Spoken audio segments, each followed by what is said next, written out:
بسم اللہ الرحمن الرحیم۔ یہ ایک خود ساختہ مکالمہ ہے جو کئی سال پہلے میں نے لکھا تھا۔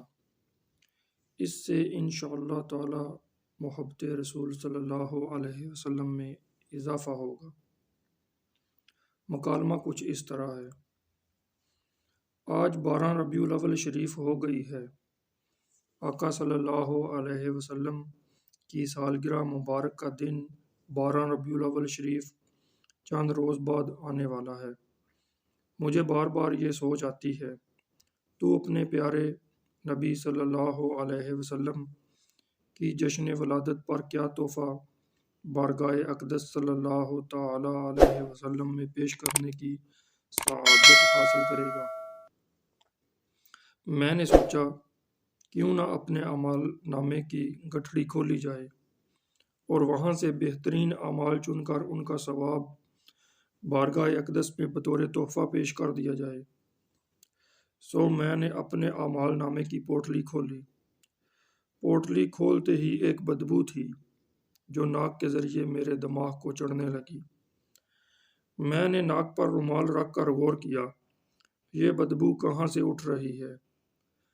سو میں نے دیکھا یہ بدبو کہیں اور سے نہیں بلکہ میرے گندے اعمال سے اٹھ رہی تھی۔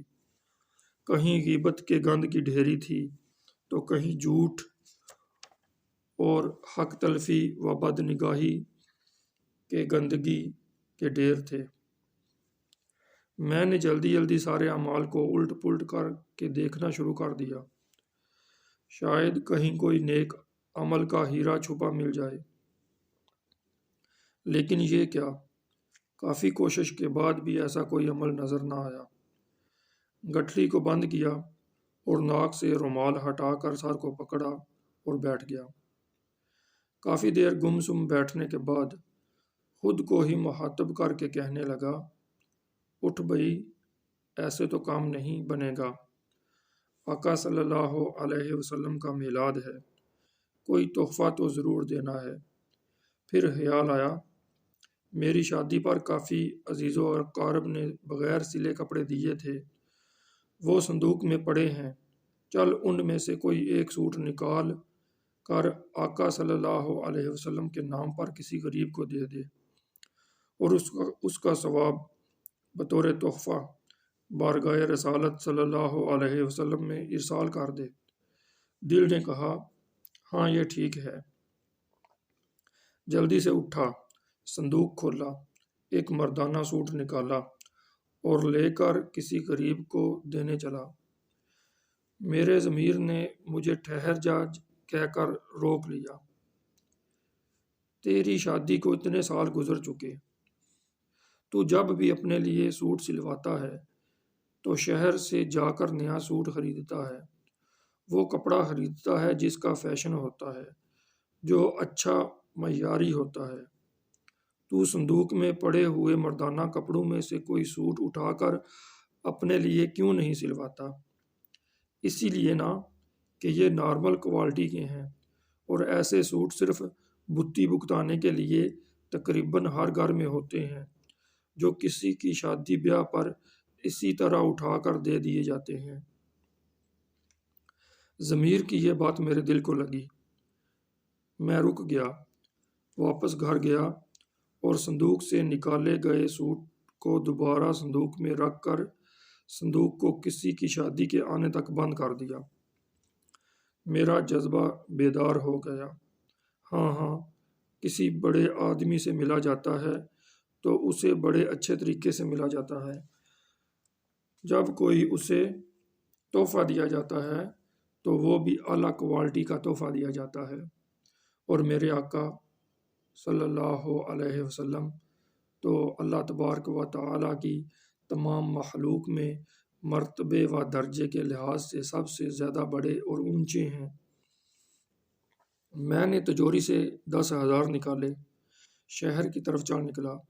اب میں اپنے شہر کی اس دکان پر جاؤں گا جو سب دکانوں سے اعلیٰ کوالٹی کا کپڑا رکھتی ہے، اور وہاں سے وہ کپڑا خریدوں گا جو سب سے مہنگا ہوگا، اور پھر اسے ہی اپنے آقا کریم صلی اللہ علیہ وسلم کے نام پر کسی غریب کو دے کر اس کا ثواب بطور تحفہ آقا کریم صلی اللہ علیہ وسلم کی بارگاہ اقدس میں پیش کروں گا۔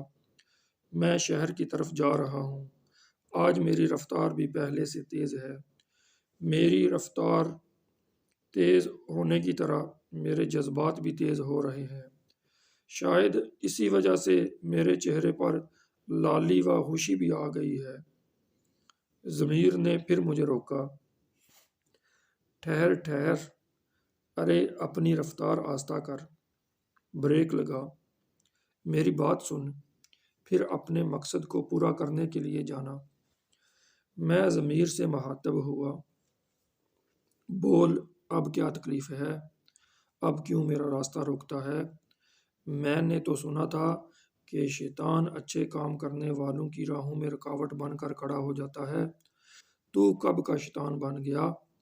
تیرے بارے میں تو سنا تھا کہ تو برائی سے روکتا ہے، مجھے تو نیک کام سے کیوں روک رہا ہے؟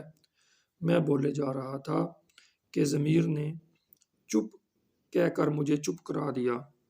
صاحب جی، آپ کو یہ تو شریعت کا فیصلہ یاد ہی ہوگا کہ حرام کی کمائی ایسے ہی ناپاک ہوتی ہے جیسے شراب اور پیشاب وغیرہ۔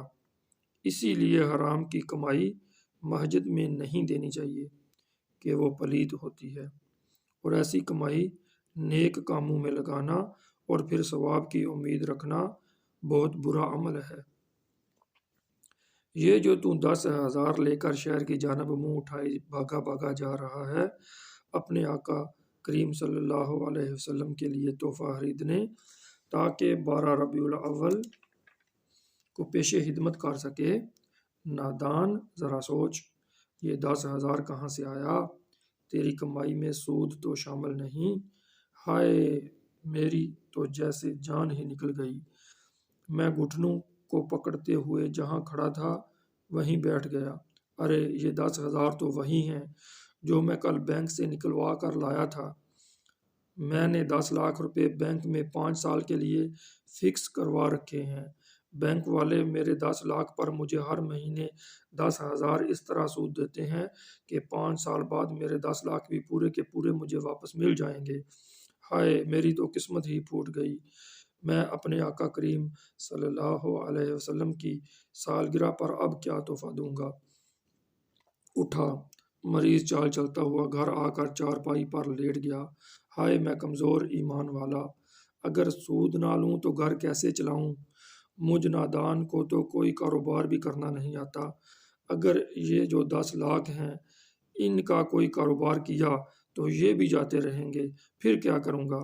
مجھے تو توکل کی دولت بھی حاصل نہیں۔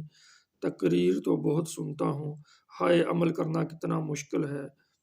بیچ میں ضمیر بول پڑا، رونا چھوڑ، چند دن رہ گئے ہیں، 12 ربیع الاول شریف کو تحفے کا بندوبست کر۔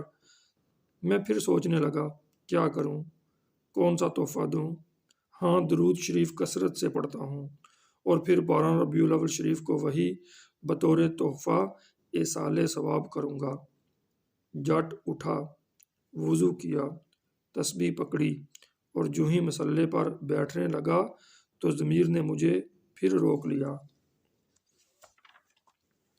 کیا تمہیں اپنے آقا کریم صلی اللہ علیہ وسلم کا فرمان مبارک یاد نہیں، جس کا مفہوم کچھ اس طرح ہے کہ کوئی بندہ لمبا سفر کر کے تھکا ہوا اس حال میں خانہ کعبہ میں آئے کہ بال و کپڑے گرد سے اٹے ہوئے ہوں، پھر وہ شخص ہاتھ اتنے بلند کرے کہ آسمان تک پہنچ جائیں، اتنا روئے کہ دریا بہا دے، اور اللہ تبارک و تعالیٰ کی بارگاہ میں دعا کرے جب تک اس کے پیٹ میں لقمہ حرام ہو تو اللہ تبارک و تعالیٰ اس کی دعا قبول نہیں کرتا۔ ارے پگلے، تیرے پیٹ میں کھانا جو ہے وہ سودی روپوں سے ہی خریدا گیا ہے۔ یہ تسبیح، یہ مصلی بھی سودی روپوں سے آئے ہیں۔ یہ جس پانی سے تو وضو کر کے آیا ہے اور یہ جس بلب کی روشنی میں تو بیٹھا ہے، جب بل آئے گا تو ادائیگی بھی سودی روپوں سے کرے گا۔ وضو تھا اور میں مصلے پر بھی تھا، پس میں جیسا بھی تھا میں سجدے میں گر پڑا، رویا رویا اور خوب رویا۔ یا اللہ میری توبہ، یا اللہ میری توبہ، مجھے معاف کر دے، مجھے معاف کر دے۔ میری زندگی کیسی زندگی ہے، میرے پاس ہر چیز حرام کی ہے، میں اپنے آقا کریم صلی اللہ علیہ وسلم کی سالگرہ پر ایک تحفہ بھی نہیں دے سکتا۔ بس اے میرے مالک، آج سے میں توبہ کرتا ہوں، میں سود سے توبہ کرتا ہوں، بد نگاہی، غیبت، جھوٹ، بدگمانی، ہر گناہ سے توبہ کرتا ہوں۔ اپنے حبیب صلی اللہ علیہ وسلم کے صدقے مجھے معاف کر دے۔ میں کیوں دنیا سے ڈروں؟ واقعی جو دنیا سے ڈرتا ہے دنیا اسے اور زیادہ ڈراتی ہے۔ اللہ کریم تو فرماتا ہے صرف مجھی سے ڈرا کرو، بس میں تجھی سے ڈرا کروں گا۔ آج کے بعد صرف حلال رزق ہی کماؤں گا۔ مولا مجھے ایسا کرنے کی توفیق دے۔ میں تیرا شکر ادا کرتا ہوں کہ تو نے مجھے اپنے حبیب صلی اللہ علیہ وسلم کی امت میں پیدا فرمایا، حضور صلی اللہ علیہ وسلم کو ہمارا نبی بنایا۔ مولا کریم حضور صلی اللہ علیہ وسلم کی ولادت پاک والے دن 12 ربیع الاول کے صدقے مجھے بس ایسا بنا دے کہ میں تجھے اور تیرے حبیب صلی اللہ علیہ وسلم کو پسند آ جاؤں۔